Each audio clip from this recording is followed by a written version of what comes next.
Hey friends, how's it going? Welcome back. Thank you for stopping by and sharing this video with me. And apologies, I've been AWOL the last couple of weeks. Things with the TV show have slightly moved on, and it now seems that we're going to be bringing out the TV show this year, not next year. My most recent conversation with the producer is that it's going to be out late November, early December. Oh my God!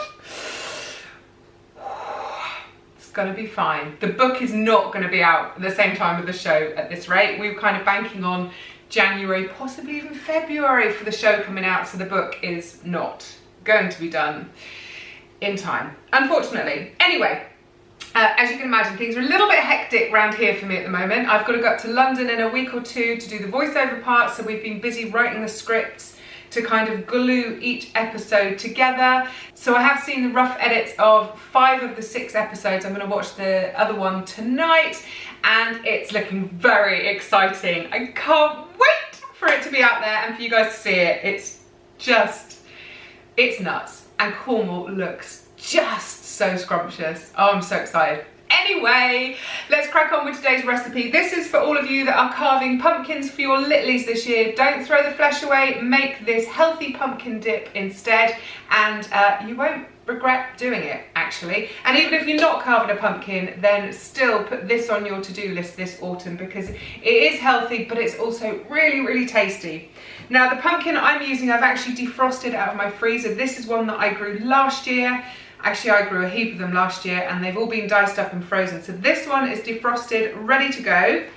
However, if you are just carving one, just chop up all the flesh that you kind of pull out of the middle, because we're going to blend this all up to a smooth paste anyway. So don't you worry about what shape or size or whatever the guts of your pumpkin are. Just chuck them in the pan. Excuse me. I'm going to add in a whole, yes, I said a whole bulb of garlic into this pan. Now, when I originally wrote this recipe a few years ago, I actually used raw garlic. However, I remade that old recipe yesterday for you guys, and then I tasted it, and actually it was just too much. The garlic being raw was too much. So I haven't tried it roasting it yet. I'm winging it on camera, which is always a concern, but I'm hopeful and I'm expecting this to be much softer and smoother. And you'll know that I love me a bit of garlic, but the raw garlic version was actually just too like acrid. It almost burned. I did put more than the recipe said in, obviously, because that's what I do. Anyway, dollop on a little bit of olive oil, just a tablespoon or 2, comme ça, and then give that a little massage around, so all of those little bits of pumpkin and little bits of garlic all get a nice douse of the oil. You can also make this with butternut squash too. You could probably make it with sweet potato. I haven't tried that. If you do, let me know. Quick wash of the hands. Kick that bit of pumpkin out of the way so I don't tread on it. And then just a little sprinkle of Cornish sea salt. Lovely. And then this goes into the oven at 180 for 20 to 30 minutes. What you want is the pumpkin or butternut squash or whatever to be nice and soft, so when you squeeze it, it kind of gives. But you don't want any colour on there, you don't want to make it crispy, you don't want any like caramelisation. You just want to be softening and cooking it. And do keep an eye on your garlics, because you definitely don't want them to burn.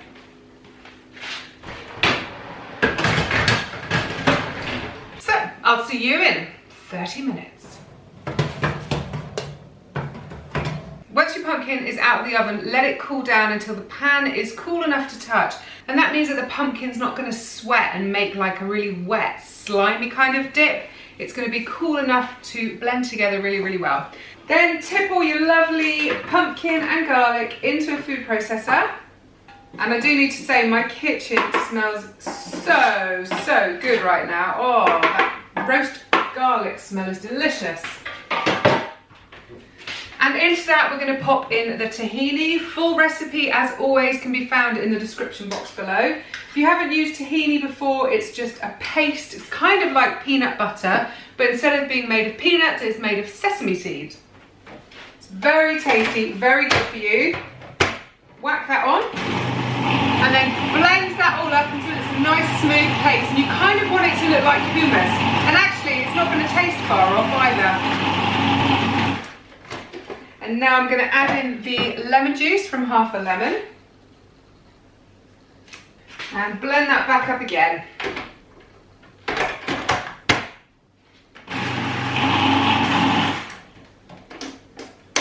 Next up, have a little taste. Kind of play with those flavours around your mouth. Is there a flavour that stands out a little bit too much? And in this case there is, and that's that sweetness from the pumpkin. So what I'm going to do is add a little bit of salt to kind of knock that back a little bit. Just a little pinch, you won't need much. You might want to add some more lemon juice at this point. Entirely up to you and your taste buds. And then another little taste. That's lovely. I can taste the acidity from the lemon, the creaminess from the tahini, the lovely sweetness of the pumpkin, but that's more balanced out now with the addition of that salt. That, spot on.